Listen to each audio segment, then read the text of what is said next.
Hello everyone, welcome to this channel आनेक education point. Myself Heena Takkar और आज हम बात करने वाले हैं ई कॉमर्स के बारे में।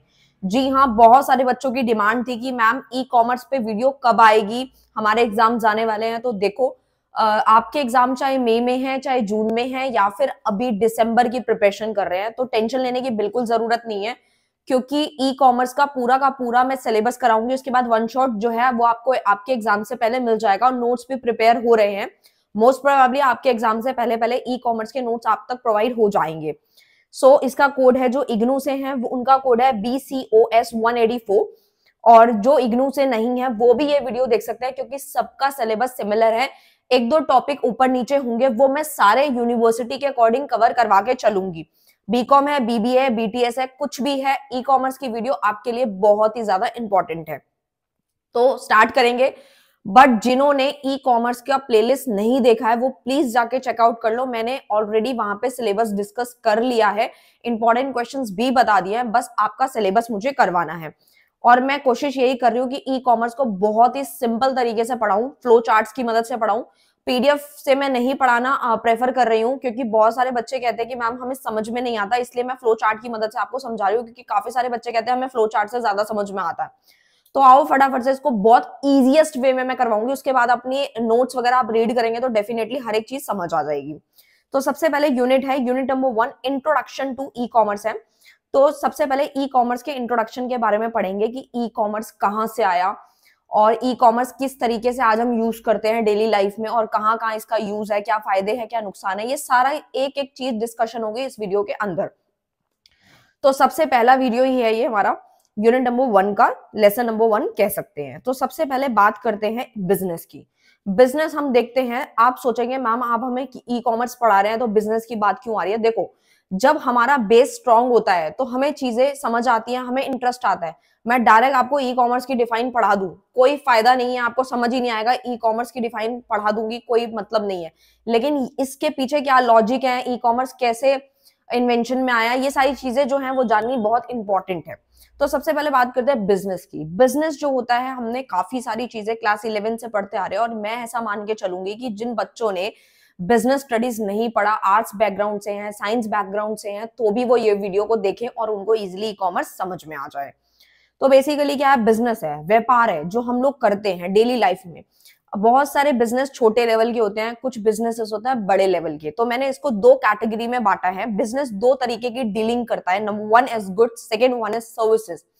यानी जब हम सामान को बेचते हैं, यानी हमने बाय किया, हमने सामान खरीदा और बेच दिया, वो हमारे लिए गुड्स है। बट सर्विसेज क्या है, जैसे कि एक टीचर है, टीचर अपनी कोई भी गुड्स को नहीं बेचता, वो अपनी सर्विसेज सेल करता है, ठीक है, यानी कि अपनी सर्विस देता है, आपको पढ़ाता है, ठीक है। टीचर है, लॉयर है, चार्टेड अकाउंटेंट है। तो बहुत सारे एग्जाम्पल्स हो सकते हैं सर्विसेज के, ठीक है। तो इसी तरीके से बिजनेस जब होता है तो बिजनेस में भी दो तरीके की डीलिंग होती है, number 1 is goods and second 1 is services. जैसे कि एक बिजनेसमैन है, वो अपने गुड्स को बनाता है, ठीक है, वो गुड्स को आपको बेच रहा है, मतलब उसने किसी और से खरीदा और किसी को बेच दिया, तो यानी गुड्स में डीलिंग हुई। सर्विसेज में कैसे हुई कि एक सामान को दूसरी जगह पहुंचाना है, किसी दूसरे स्टेट्स में पहुंचाना है, तो बेसिकली वहां पे उसकी सर्विसेज काम कर रही हैं, ठीक है, ट्रांसपोर्टेशन है, ये सारी चीजें, छोटी छोटी चीजें आप ऑलरेडी पढ़ चुके हैं, बट फिर भी मैंने आपको समझा दिया। अब बात ये आती है कि पहले के टाइम पे ऑनलाइन कुछ भी नहीं होता था, हम लोग सारी चीजें ट्रेडिशनल फॉर्मेट में करते थे। वो कैसे, देखो, अभी आप ई कॉमर्स बिल्कुल भूल जाओ, फिलहाल आपको बस इतना याद रखना है कि हमें कोई भी सामान चाहिए होता था। जैसे कि यहाँ पे एक पर्सन है, इसका मैं नाम बताती हूँ, राम, ठीक है। ये एक पर्सन है राम, जिसको सामान चाहिए, सामान हो सकता है कुछ भी, सपोज इसको पेन चाहिए, पेन एग्जाम्पल नहीं लेना तो आप यहाँ पे नोटबुक ले सकते हैं, ठीक है। नोटबुक हो गया, चेयर हो गया, ठीक है, लैपटॉप हो गया, कार हो गई, कोई भी एग्जांपल ले सकते हैं। मैं आपको बोल रही हूँ वीडियो को बिल्कुल स्किप नहीं करना, एक एक चीज बहुत ध्यान से समझनी है, क्योंकि ये अगर समझ आ गया ना तो आपके एग्जाम में जो मैटर बनेगा वो आप इन्हीं टॉपिक से अच्छे से समझ के, आपको वीडियो का ध्यान आएगा कि मैम ने ये वाला एग्जाम्पल समझाया था, तो आपको एग्जाम में डेफिनेटली अगर कार भी याद आ गई ना तो भी आप एक पेज उसके ऊपर लिख देंगे। तो इसीलिए बोल रही हूँ वीडियो को बिल्कुल ध्यान से सुनना है। तो कार है, लैपटॉप है, कुछ भी है, इस राम को खरीदना है, तो ये पहले कहाँ जाता था, दुकान में चल के जाता था, दुकान के अंदर सामान रखा हुआ होता था। आज भी ऐसा होता है कि हम कुछ भी सामान लेते हैं, लेकिन आज के जो मार्केट है और पहले की मार्केट में क्या डिफरेंस था वो हम अभी डिस्कस करेंगे। बट अभी फिलहाल यहाँ पे बात हो रही है बहुत साल पहले की, ठीक है। अगर मैं 90s की बात करूं, 90s मतलब 90s की बात करूं, 1995 की बात करूं, 1997 की बात करूं, मतलब आज से मैं कहीं ना कहीं 27 साल पहले, 30 साल पहले की अगर मैं बात करूं, तो वहां पे हमें कोई भी सामान चाहिए होता तो हमें दुकान के अंदर जाना होता था उस सामान को खरीदने। तो अब हम स्टार्ट कर रहे हैं अपने एग्जाम्पल से। ये एक राम है, जैसे मैं कुछ साल पहले की बात करूं, आज से अगर 30 साल पहले की बात करूं या 35 साल पहले की बात करूं या 20 साल पहले की बात करूं, तो अगर हमें कोई भी सामान चाहिए होता था तो हम कहाँ जाते थे? शॉप पे जाते थे। तो राम भी कुछ इसी तरीके से दुकान पे जाता है और बोलता है कि मुझे कॉपी दिखा दो, या फिर मेरे को बुक चाहिए, या फिर मुझे गाड़ी चाहिए। तो वो वहां पे दुकान में जाता है और उस सामान देखता है, उसको पसंद आता है तो लेता है, नहीं आता तो वो छोड़ देता है। यानी वो खुद चलकर गया, यानी कि वो ट्रेडिशनल फॉर्मेट था। आज भी ये चीजें फॉलो होती हैं, लेकिन आज के और पहले के समय में क्या डिफरेंस है वो अभी डिस्कस करेंगे। फिलहाल अभी हमें यह समझना है कि पहले के टाइम पे हर एक चीज लेने के लिए शॉप पे जाना पड़ता था, चाहे वो छोटी से छोटी चीज ही क्यों ना हो, ठीक है। अभी की बात करूं तो अभी हम जो पढ़ रहे हैं, जो हमारी प्रॉपर एक बुक है, वो है ई कॉमर्स। ई कॉमर्स का मतलब क्या है? Electronic commerce. Commerce related to commerce में क्या है, हम एक तरीके से क्या कर रहे हैं, व्यापारी तो कर रहे हैं, बिजनेस ही तो कर रहे हैं, लेकिन इलेक्ट्रॉनिक की मदद से, यानी कि इलेक्ट्रॉनिक की मदद से, यानी कि जैसे कि Flipkart, Amazon, eBay, there are n number of examples are there। यानी बहुत सारे एग्जांपल्स हैं। धीरे धीरे वेबसाइट्स बन रही हैं, धीरे धीरे एप्लीकेशंस बन रहे हैं जिसमें हम सामान को ऑनलाइन खरीद रहे हैं। आजकल आप ये सब छोड़ो, इंस्टाग्राम को ही ले लो। इंस्टाग्राम पे आप इतने सारे पेजेस देखते हैं। ये क्या है कि आपको कोई भी चीज पसंद आई, आपने तुरंत वहां पे खरीद ली, ठीक है, बाय कर ली। टी शर्ट्स हैं, या गर्ल्स अपनी ड्रेसेस वगैरह परचेज करती हैं, जीन्स है, टॉप है, स्कर्ट, बहुत सारे एग्जांपल्स हैं। इंस्टाग्राम है, फेसबुक है, हमें कोई कुर्ती पसंद आती है, हम फेसबुक पे देखते हैं, वहां से बाय कर लेते हैं। तो ये सारी की सारी चीजें कहाँ से खरीदी जा रही हैं आज के टाइम पे? हम कहीं ना कहीं इलेक्ट्रॉनिक कॉमर्स के साथ डील कर रहे हैं, ठीक है। तो वही हमारी पूरी बुक है, यानी ई कॉमर्स। यानी पोर्टल्स बने हुए हैं, फ्लिपकार्ट, अमेजोन, ये सारी चीजें। अब इसको डिटेल में पढ़ेंगे कि फ्लिपकार्ट किस तरीके से काम करता है, अमेजोन किस तरीके से काम करता है। बट हमें एक छोटा सा मतलब तो ये समझ आ गया कि पहले सारी चीजें ट्रेडिशनल फॉर्मेट में होती थी, आजकल इलेक्ट्रॉनिक फॉर्मेट में होती है। ये सब क्यों हुआ? सारी की सारी टेक्नोलॉजी जो अपग्रेड हो रही है, हमें अब आदत लग चुकी है कि हम हर चीज घर बैठ के मंगवाना चाहते हैं। मैं एक छोटा सा एग्जांपल देती हूँ, बहुत बेसिक सा। अगर हमें मतलब सब्जी बनाने के लिए छोटी से छोटी चीज भी चाहिए, सपोज हमें कड़ी पत्ता चाहिए, धनिया चाहिए, हमारा मन नहीं कर रहा, हम बाहर नहीं जाना चाहते, हम फटाफट से आजकल देखे ब्लिंकिट है, जेप्टो है, ये सब चीजें खोलते हैं और कहते हैं कुछ ही टाइम के अंदर हमारे घर तक वो डिलीवर हो जाएगी। तो यानी कि क्या है, ये सारी इलेक्ट्रॉनिक कॉमर्स ही तो है। यानी कि कहीं ना कहीं हम आज अपने घर पे बैठ के टाइम को बचा करके वो सारी के सारे सामान मंगवा रहे हैं जो हम घर बैठ के मंगवा सकते हैं। हमें दुकान पे जाने की जरूरत नहीं है। किसी को ब्रेड लेनी है, दूध लेना है, कुछ भी लेना है, वो भी हम घर पे डिलीवर कराएं। मैं सबकी बात नहीं कर रही हूँ, अभी पूरी तरीके से हर एक चीज इलेक्ट्रॉनिकल नहीं हुई है। कुछ चीजों को एक्सपीरियंसेस खराब भी रहे हैं, कुछ फायदे भी हैं इलेक्ट्रॉनिक कॉमर्स के और कुछ नुकसान भी हैं। डिपेंड करता है कि उनका एक्सपीरियंस कैसे रहा है। बट मैं जो आपको समझा रही हूँ वो मेरा मतलब यही है कि पहले हर चीज ट्रेडिशनल फॉर्मेट में होती थी, हर एक चीज लेने के लिए शॉप पे जाना पड़ता था। आजकल क्या है, घर बैठे बैठे कोई भी सामान चाहिए तो पहले सबसे पहले हम ऑनलाइन सर्च करते हैं, क्या उसका प्राइस है, क्या क्वालिटी है, क्या वेट है, क्या कलर है, और फिर उसके प्राइसेस को कंपेयर करना, फिर हम सारी चीजें जो है बाय करते हैं या मंगवा लेते हैं, ठीक है। तो इस तरीके से है। नेक्स्ट पे हम लोग मूव करते हैं, एक छोटी सी डिफाइन पढ़ेंगे इलेक्ट्रॉनिक कॉमर्स की, जो कि पढ़नी हमारे लिए जरूरी है। The process of undertaking business transaction over internet, कि हमने बिजनेस की जो भी ट्रांजेक्शन करी है, सामान को खरीद रहे हैं, एक बिजनेसमैन है, वो अपना सामान क्या कर रहा है, बेच रहा है, और सेलर जो है, यानी सेलर कह लो, यहाँ पे एक छोटा सा एग्जांपल देती हूँ। सेलर जो है, बेसिकली सेलर क्या कर रहा है, सेलर अपना सामान किसको दे रहा है, बायर को दे रहा है। तो यानी डीलिंग किसके बीच में हो रही है, दोनों के बीच में हो रही है। किसकी मदद से? इंटरनेट की मदद से। वही हमारा इलेक्ट्रॉनिक कॉमर्स है, जिसके अंदर पूरा का पूरा प्रोसेस होता है बिजनेस की transaction over internet, is called electronic commerce. For example second hand product ले लो, कोई भी प्रोडक्ट ले लो। आजकल हमारा मोबाइल पुराना हो जाता है, पहले वो कीपैड वाले फोन चलते थे, खराब हो जाता था तुरंत हम लोग फेंक देते, वैसे तो वो खराब होता ही नहीं था, लेकिन अगर यूज नहीं करना तो हम उसको साइड में रख देते थे। बट आजकल क्या है, हमें कोई भी चीज सेकेंड हैंड हमारी प्रोडक्ट बची हुई है तो हम उसको बेच के कुछ ना कुछ पैसा कमा लेते हैं, ठीक है। OLX वगैरह पे पुराना कोई प्रिंटर पड़ा है वो डाल दिया, पुराना कोई सोफा पड़ा है, चेयर पड़ी है, टेबल पड़ा है, रिंग लाइट, वट कोई सी भी चीज है तो हम सेकेंड हैंड प्रोडक्ट को भी ऑनलाइन बेच देते हैं, ठीक है। प्रॉपर्टी है, एक्सपेंसिव प्रोडक्ट है, मतलब कुछ भी खरीदना या बेचना है तो हमारे पास हर तरीके के अलग अलग पोर्टल्स बने हुए हैं जहां पे हम अपना सामान को बेच भी सकते हैं, खरीद भी सकते हैं, चाहे वो सेकंड हैंड है चाहे वो फर्स्ट हैंड है। आई होप आपको अच्छे से क्लियर है। Why e commerce, e commerce क्यों आया, मतलब ई कॉमर्स से हमारे को क्या बेनिफिट्स है। ठीक है, ई कॉमर्स हमारा एक पूरी मार्केट को एक्सपैंड करने के काम आ रहा है, यानी पूरी मार्केट जो है इसकी बढ़ती जा रही है डे बाय डे। आप देखते हो पहले जब स्टार्टिंग में जब इंटरनेट का ज्यादा यूज हो रहा था, फ्लिपकार्ट अमेजोन, तो बहुत कम लोग सामान मंगाया करते थे। आजकल हम किसी से भी बात करते हैं, अपने यूथ से बात करते हैं, आप लोग आसपास देखते हैं अपने फ्रेंड सर्कल रिलेटिव है जो आपकी एज के हैं, लाइक जिनकी एज 20 है, 15 है, 25 है, हम लोग क्या किसके बारे में बात कर रहे हैं, अरे आपने मीशो पे वो वाला प्रोडक्ट देखा कितने का मिल रहा है, या आपने अमेजोन पे चेक किया था कि उस प्राइस, मतलब जो भी आपका आईफोन है 15 प्रो मैक्स है, क्या प्राइजेस कंपेयर करें। ये सारी बातें हम क्यों कर रहे हैं, क्योंकि आजकल जो चीजें हैं वो बदल चुकी हैं, पहले ऐसा नहीं था। ठीक है, पहले किसी किसी के पास आईफोन हुआ करता था, लेकिन आजकल हर किसी की चाह है कि उसके पास आईफोन हो, ठीक है, वन प्लस का फोन हो। सो ये चीजें क्यों हुई, कहीं ना कहीं देखा दिखाई कह सकते हैं, शो ऑफ कह सकते हैं, या फिर हमें शौक भी है उन चीजों को रखने का। मैं ये नहीं करी, मैं सबकी बात नहीं करी, बट आपको समझा रही हूँ अच्छे से डेली लाइफ एग्जांपल्स के साथ, ताकि आपको समझ में आए।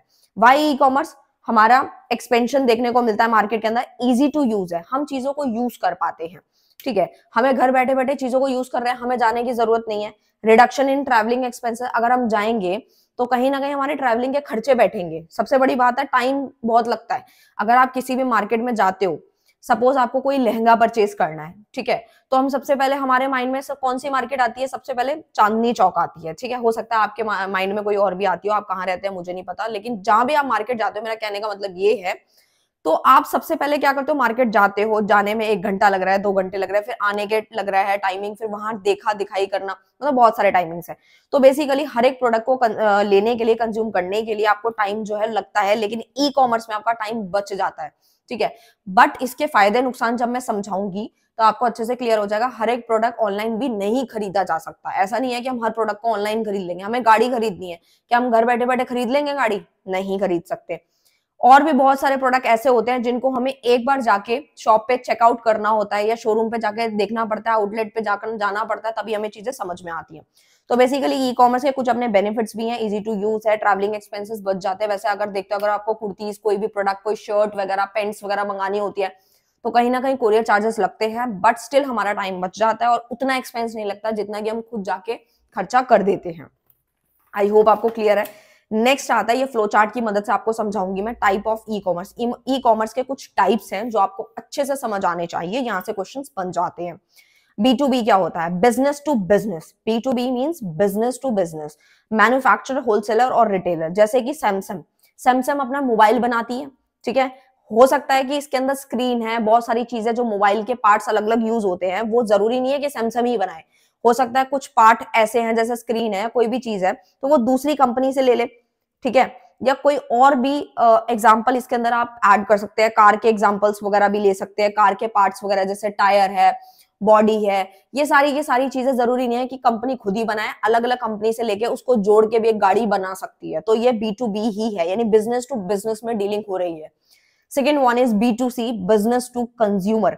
इसका बेस्ट एग्जांपल मुझे जो लगता है वो अमेजोन एंड फ्लिपकार्ट लिए, वैसे तो और भी हो सकते हैं, बट जो आपने जाने माने हैं, जो आपने सुन रखे हैं, मैंने वही वाले लिए। कंपनी टू कस्टमर होता है कि यानी कि जो कंपनी है वो कस्टमर को अपना प्रोडक्ट बेच रही है, यानी कि और वेबसाइट की मदद से आप फ्लिपकार्ट पे गए, आपको कोई प्रोडक्ट पसंद आया, आपने उसका प्राइस पे कर दिया, सेलर ने वो सामान दे दिया, आप दोनों के बीच में डीलिंग हो गई, तो यानी बिजनेस टू कंज्यूमर। ठीक है, तो बिजनेस टू कंज्यूमर डीलिंग हो गई। C2C क्या है? Consumer to consumer. एक कंज्यूमर दूसरे कंज्यूमर से डीलिंग करता है तो उसे C2C बोलते हैं, यानी कंज्यूमर टू कंज्यूमर, वो भी वेबसाइट की मदद से। OLX, क्विकर, मीशो, ये सारी चीजें क्या है? हम कोई भी सामान खरीदते हैं, OLX देख लो, अभी आज किसी को अपना सामान जो है बेचना है, ठीक है, पुराना पड़ गया तो बेच देंगे, तो कंज्यूमर टू कंज्यूमर डीलिंग है। जैसे मेरे को अपना प्रिंटर बेचना है, मैं भी कंज्यूमर हूं, ठीक है, कोई दूसरा कंज्यूमर है, उसको वो सामान खरीदना है, तो वो भी क्या है? कंज्यूमर टू कंज्यूमर है। ठीक है, C2B क्या होता है? Business to. नेक्स्ट वन है C2B, यानी consumer to business. Consumer to business कैसे डीलिंग हो सकती है? आप ये सोचोगे कंज्यूमर जो होता है वो बिजनेस को क्या चीज दे देगा, तो मैं एग्जांपल समझाती हूँ। ब्लॉगिंग्स वगैरह, आप ब्लॉग्स वगैरह देखते होंगे, गूगल एड्स वगैरह देखते हो वेबसाइट पे, तो एक कंज्यूमर है, उसकी दुकान नहीं है, लेकिन वो घर बैठ के बहुत अच्छी जानकारी रखता है वेबसाइट्स की, उसको अच्छी खासी नॉलेज है वेबसाइट्स वगैरह की। तो यानी कि वो एड्स वगैरह चला देगा बिजनेस की, वो बोलेगा, आजकल आप देखते हैं जो लोग कहीं ना कहीं इन्फ्लुएंसर्स हैं, यूट्यूबर्स हैं, उनके पास बहुत सारी मेल्स आती हैं कि हम लोग जो है आपके चैनल को, आपके इंस्टाग्राम अकाउंट को हम कहीं ना कहीं बूस्ट देंगे। तो ये सारी की सारी चीजें क्या है, कंज्यूमर जो है वो बिजनेसमैन को कहीं ना कहीं अपनी सर्विस दे रहा है, यानी कि डीलिंग कर रहा है। तो वो भी क्या हुआ, हमारा C2B हुआ। G2B मतलब है बेसिकली गवर्नमेंट टू बिजनेस। अब बात आती है गवर्नमेंट टू बिजनेस कैसे होता है, जैसे कि टैक्स हो गया, हम लोग टैक्स वगैरह पे कर रहे हैं, ठीक है, सब्सिडी वगैरह हो गई, इस तरीके से गवर्नमेंट जो है बिजनेस को प्रोवाइड कर रही है। नेक्स्ट आता है हम लोगों के एक और यहाँ पे है B2G, यानी बिजनेस टू गवर्नमेंट। देखो आप ये सोचेंगे बिजनेस गवर्नमेंट को क्या दे देगा, तो बिजनेस गवर्नमेंट को जैसे मिलिट्री के गुड्स वगैरह होते हैं, गवर्नमेंट गुड्स होते हैं, वो प्रोवाइड करते हैं, तो B2G होता है। फिर आता है G2B बोले तो गवर्नमेंट टू बिजनेस, जिसमें टैक्स वगैरह होता है, सब्सिडी आपने पढ़ रखा है ऑलरेडी। नेक्स्ट आता है आप लोगों का G2C में क्या होता है, गवर्नमेंट टू कंज्यूमर। आप ये सोचेंगे गवर्नमेंट कंज्यूमर को क्या चीज प्रोवाइड कर सकता है, तो देखो मैरिज के सर्टिफिकेट है, डेथ सर्टिफिकेट है, ये सारी गवर्नमेंट किसको पे करती है, पे नहीं कर रही, मतलब कहीं ना कहीं उनको अपनी सर्विसेज प्रोवाइड कर रही है, किसको, कंज्यूमर को। तो कंज्यूमर उसके बदले में क्या है, क्या दे देता है, टैक्सेस वगैरह दे देता है। P2P क्या है, P2P मीन्स आप लोगों का पीयर टू पीयर होता है, जिसमें sharing of computer related file, computer related जितनी भी फाइल्स होती है वो ट्रांसफर होती हैं किसी ब्रोकर के बिना। कंप्यूटर के रिसोर्सेज वगैरह जो हैं वो इसमें शेयर होते हैं। तो ये आई होप आपको अच्छे से समझ आ गया होगा, मैंने विद एग्जांपल आपको फ्लो चार्ट की मदद से इसको समझाना चाहा है। एक छोटा सा कॉन्सेप्ट है, आप लोगों को समझाती हूं मैं। एवोल्यूशन ऑफ ई कॉमर्स है, ई कॉमर्स के जो इन्वेंशन है, वैसे इसकी जो स्टडी है वो काफी ज्यादा डिटेल में दे रखी है, लेकिन मैं आपको बहुत छोटा सा एग्जांपल देके शॉर्ट में ही समझा रही हूँ, क्योंकि ये समरी बेस्ड है, मैं ज्यादा टॉपिक को नहीं खींच रही हूँ, क्योंकि आपको एग्जाम से 2 दिन 4 दिन पहले पढ़ना होता है, तो मैं उसी अकॉर्डिंग करा रही हूँ। अगर आप डिटेल में पढ़ना चाहते हैं तो भी कमेंट कर सकते हो, उसकी अलग से वीडियो आएगी, ठीक है। तो बेसिकली आपको बस इतना समझना है, जैसे 1991 की बात करूं तो कहीं ना कहीं www के इन्वेंशंस देखी गई। उसके बाद 1994 के अंदर पिज्जा हट ने पहली बार अपना जो खुद की वेबसाइट पे पिज्जा डिलीवर करने की सोची। ईबे वगैरह है, वो धीरे धीरे करके जैसे जैसे इन्वेंशंस होती गई, टाइम बढ़ता गया, मार्केट कैप्चर होती गई, लोगों को लगने लगा, मतलब कहीं ना कहीं कंपनीज को, ऑर्गेनाइजेशन को लगने लगा कि हाँ ठीक है, लोग जो हैं कहीं ना कहीं ई कॉमर्स के बहुत सारे फायदे उठा रहे हैं, सारे प्रोडक्ट एंड सर्विसेज की डीलिंग हो रही है, मार्केट बढ़ रही है। तो ऐसे धीरे धीरे करके बहुत सारे एप्लीकेशन पोर्टल्स आ गए, जिसकी मदद से आज हम देखते हैं हम कितने सारे हैं, जिसमें हम जैसे अभी आप देख लो फूड पांडा है, या बहुत सारे हैं, फ्लिपकार्ट, अमेजोन, ईबे, खाने के स्विगी है, जोमैटो है, बहुत सारी इन्वेंशंस हुई और धीरे धीरे करके वो अपनी हर एक सर्विस आपको आपके घर तक डिलीवर हो रही है। तो ये सारे मैंने छोटा सा एग्जांपल लिया आप लोगों को समझाने के लिए, और उसके बाद बात करेंगे नेक्स्ट टॉपिक की। ये हमारा लास्ट टॉपिक है, उसके बाद पूरा का पूरा लेसन समाप्त हो जाएगा। पूरा इंट्रोडक्शन मैंने अच्छे से डिटेल में करा दिया हर एक यूनिवर्सिटी के अकॉर्डिंग। तो लास्ट टॉपिक है हमारा advantages of e commerce and disadvantages of e commerce, ठीक है। डिफरेंस की मदद से समझा रही हूँ ताकि अच्छे से समझ में आए। वैसे बुक्स में देखोगे तो पॉइंट्स में लिखा हुआ है ये। तो एडवांटेजेस यानी फायदे क्या है ई कॉमर्स के, और नुकसान क्या है। तो दोनों के फायदे नुकसान है, हर किसी के फायदे नुकसान दोनों होते हैं, तो ई कॉमर्स के भी हैं। नंबर 1 इज, पहला फायदा ये है कि 24/7 है। आपको फ्लिपकार्ट पे कुछ भी चेक करना है, रात को टाइम नहीं देखना, 2 बज रहे हैं, 3 बज रहे हैं, 4 बज रहे हैं, कितना भी टाइम हो रहा है, आप अपने गुड्स को सिलेक्ट कर सकते हो। कोई नहीं है कि दुकान 8 बजे बंद हो गई या 9 बजे बंद हो जाएगी, ऐसा नहीं है। 24/7 सर्विस मिलती है आपको इसके अंदर, ई कॉमर्स के अंदर, गुड्स को सिलेक्ट करने की, ठीक है, गुड्स को सिलेक्ट करने की। तो साथ ही साथ यहाँ पे इसकी साथ में ही बुराई दे रखी है, जो कि कहीं ना कहीं ये बताएगी longer delivery time and more shipping charges. अगर आप दिल्ली में रहते हैं फॉर एग्जांपल, आपको केरला से कोई प्रोडक्ट मंगाना है, तो कहीं ना कहीं टाइम तो लगेगा ना। ऐसा नहीं है कि आपने रात को 2 बजे अपने प्रोडक्ट को सिलेक्ट कर लिया और 2 घंटे बाद आप तक पहुंच जाएगा, तो ऐसी तो पॉसिबिलिटी है ही नहीं, या 4 घंटे बाद, तो उसमें टाइम लगेगा, यानी डिलीवरी टाइम थोड़ा ज्यादा लगता है, और शिपिंग चार्जेस भी ज्यादा रहते हैं, क्योंकि वो अपनी जो सेलर है वो अपनी जेब से क्यों पे करेगा, वो तो डिपेंड करता है ना कि सेलर आपको अलग से चार्जेस बताता है या अपने प्रोडक्ट के अंदर इंक्लूड करके बताता है। अब ये इसके अंदर बहुत सारी मार्केटिंग होती है, मैं इतना डिटेल में नहीं जा रही, बट आपको एक छोटा सा एग्जांपल समझा देती हूँ। जैसे क्या होता है, सेलर्स वगैरह क्या करते हैं, कुछ लोग होते हैं कि अपने कस्टमर को अट्रैक्ट करने के लिए शिपिंग चार्जेस ऑलरेडी गुड्स के अंदर यानी प्रोडक्ट के अंदर जोड़ देते हैं और यहाँ लिख देते हैं कि शिपिंग फ्री है। तो हमें लगता है वाह, हम खुश हो जाते हैं, बट वो इसके अंदर इंक्लूडेड होता है। और कभी कभी क्या होता है कि हमारे प्रोडक्ट के अलावा अलग से बताता है कि शिपिंग चार्जेस ये लगेंगे, तो हमें महंगा लगता है वो प्रोडक्ट। तो वो सारी चीजें होती हैं, काफी डिटेल में नहीं जा रही हूँ, बट हाँ ऊपर ऊपर से समझा दिया मैंने।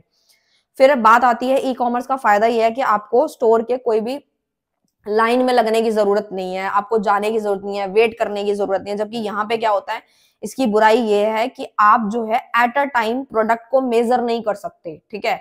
अब कभी कभार क्या होता है, हम प्रोडक्ट्स वगैरह मंगाते हैं, आप देखते हो बहुत सारे लोगों से आपने सुना होगा, यार हमने तो ये टी शर्ट मंगाई थी, हमने तो ये कुर्ती मंगाई थी, वो फ्लिपकार्ट पे तो या अमेजोन पे या मिंत्रा पे इस कलर की दिख रही थी, ठीक है, लेकिन जब वो आई तो वो साइज नहीं था या वो उतनी अट्रैक्टिव नहीं लग रही थी जितने की ऑनलाइन दिख रही थी। तो उसके पीछे बहुत सारे रीजंस है, वो भी आपको पता ही है, क्योंकि जब शूट हो रहा होता है तो प्रॉपर लाइट्स वगैरह ऑन होती है, बहुत सारी चीजें होती है, बट जो हम तक पहुंचता है तो हमें वो प्रोडक्ट समझ नहीं आता और ना ही हम उसको मेजर कर पाते हैं एट अ टाइम। तो ये इसकी बुराई है। अगर हमने कोई भी प्रोडक्ट मंगाया तो हम उसका वेट नहीं कर पाते या उसको एट अ टाइम चेक नहीं कर पाते हैं, तो ये भी उसकी बुराई है। मैंने और इसके अलावा भी और काफी सारी चीजें ऐड करके समझा रही हूँ, ठीक है, जरूरी नहीं है यही लिखा तो मैं यही समझाऊंगी, इसके अलावा भी समझा रही हूँ। लार्जर प्रोडक्ट सिलेक्शन है, इसके अंदर क्या होता है, आप ऑनलाइन देखो, पहले क्या होता था, हम दुकान वाले के पास जाते थे, उसके बाद चार, अगर सपोज हमें कोई भी बेडशीट चाहिए, मैं ऐसा एग्जांपल लेती हूँ जाकि बॉयज एंड गर्ल्स दोनों के लिए वो सेम रहे, ठीक है। ऐसा नहीं है मैं कुर्तीज का एग्जांपल दे रही हूँ तो फिर पार्शियलिटी हो जाएगी, नहीं ऐसा नहीं है। तो बेसिकली बेडशीट का एग्जांपल लिया है। पहले हमें एक बेडशीट लेनी होती थी तो हम दुकान पे जाते थे, दुकान वाला कहता था आपके पास 5 ही ऑप्शन है तो आप 5 खरीद सकते हैं, ठीक है। आप 5 बेडशीट के पास आप ऑप्शन है, आपके पास 5 है या 10 है, 15 वेरायटी है। बट आज अगर आप बेडशीट सर्च करेंगे ना अमेजोन पे, तो आपको इतनी लंबी लिस्ट मिल जाएगी, आप देखते देखते थक जाओगे। तो यानी कि प्रोडक्ट का सिलेक्शन करना बहुत ही ज्यादा, आपको बहुत सारे कह सकते हैं वेराइटीज मिलती हैं, लार्जर प्रोडक्ट सिलेक्शन होता है। लेकिन यहाँ पे क्या होता है, इसकी बुराई क्या है, रीपेइंग ऑनलाइन परचेज डिफिकल्ट। हम लोग अगर जब पे करते हैं तो हमारे माइंड में कहीं ना कहीं डर रहता है यार कि प्रोडक्ट खराब तो नहीं होगा, क्या इसकी क्वालिटी बेकार तो नहीं होगी, क्या कोई और कलर तो नहीं आ जाएगा। तो ये सारी की सारी चीजें बुराइयां हैं इसकी। नंबर जो हमारी लास्ट है, possibility to shop from anywhere, आप कहीं भी अपनी दुकान खोल सकते हैं। अगर आपको दुकान नहीं भी खोलनी है, आप घर में बैठ के भी, आप कितने सारे लोग ऐसे हैं जो घर बैठे बैठे, आजकल आप देखो रील्स वगैरह हर एक बच्चा देखता है, मैं मान के चलती हूँ, जो नहीं देखते हैं मुझे नहीं पता, बहुत रेयर ही होंगे, बट मोस्टली आजकल आप रील्स है, यूट्यूब शॉर्ट्स है, फेसबुक शॉर्ट्स है, देखते रहते होंगे। उसमें देखते होंगे कि कोई तो घर घर पे अपना मतलब ऑर्डर्स वगैरह लेडीज बनाती है, जैसे कि उन्होंने जोमेटो पे, स्विगी पे अपने आप को रजिस्टर कर रखा है। जैसे कोई ऑर्डर आया, सपोज स्प्रिंग रोल है, एक एग्जांपल लेती हूँ मैं आप लोगों के लिए, कि उसका ऑर्डर आया तो फटाफट से उन्होंने घर पे बना के जो पर्सन आया, डिलीवरी बॉय आया, उसको दे दिया और आगे वो कंज्यूमर तक पहुंच गया। तो बेसिकली ये क्या समझाया कि आप कहीं भी स्टार्ट कर सकते हो, उनको कोई फर्क नहीं पड़ता कि आप अपने घर से कर रहे हैं, अपनी शॉप से कर रहे हैं या कौन सी लोकेशन पे कर रहे हैं, आप कहीं भी स्टार्ट कर सकते हैं ई कॉमर्स का बिजनेस। एंड डिसएडवांटेजेस है लैक ऑफ प्राइवेसी, इसके अंदर प्राइवेसी जो है थोड़ी सी कमी रहती है उसकी, किसमें, ई कॉमर्स के अंदर। सो मैंने बहुत डिटेलिंग में अच्छे से समझाने की कोशिश करी और काफी गहराई में समझाने की कोशिश करी और डेली लाइफ एग्जांपल्स दिए ताकि चीजें अच्छे से समझ में आए। और अगर आपको ये छोटे छोटे एग्जांपल्स जो मैं देती हूँ बीच बीच में वो भी याद रहेंगे ना, तो डेफिनेटली टॉपिक याद रहेगा। सो पूरा का पूरा लेसन यही खत्म होता है। मिलते हैं नेक्स्ट वीडियो में नेक्स्ट टॉपिक के साथ, तब तक के लिए bye bye, thank you so much.